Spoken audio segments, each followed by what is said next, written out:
ચોક બજાર પોલીસ મથકની હદમાં વૃદ્ધ મહિલાને કાગળની ગડ્ડી બતાવી સોનાના દાગીના ઉતરાવી જનાર તોડકીની મહિલા સહિત 3ને ચોક બજાર પોલીસે ઝડપી પાડ્યા બાદ મુખ્ય સૂત્રધારને પણ ઝડપી પાડ્યો છે. સુરતમાં વધી રહેલી ઠગાઈની ઘટનાઓ વચ્ચે સુરતના ચોક બજાર પોલીસ મથકની હદમાં વેડ રોડ બહુચર નગર ખાતે એક વૃદ્ધાને કાગળની ગડ્ડી બતાવી તેઓ પાસેથી સોનાના દાગીના પડાવી લઈ તોડકી ભાગી છૂટી હતી, જે તોડકીને ચોક બજાર પોલીસની ટીમે ભારે મહેનતે ઝડપી પાડી હતી.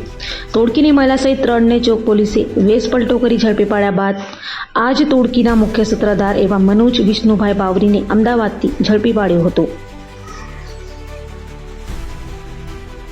बाजार पुलिस स्टेशन विस्तार में एक घटना 11 अगस्त की है, जब एक महिला जो बहुचर नगर सोसाइटी की रहने वाली है, वह किसी काम से बाहर निकली थी.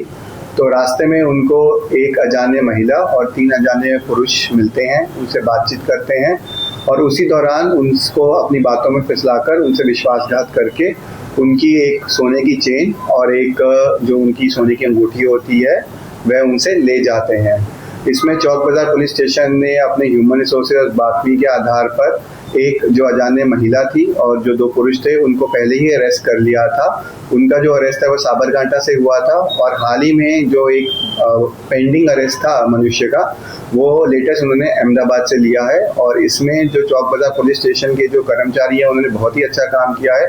उन्होंने साबरकांठा में जाकर वहाँ पर काफ़ी दिन तक तपास की. ह्यूमन रिसोर्सेज के जरिए उन्होंने अलग अलग भेषों में वहाँ पर चाय के गल्लों पर काम किया, पान के गल्लों पर काम किया और बातमी के आधारों पर सारे अरेस्ट पूरे किए हैं.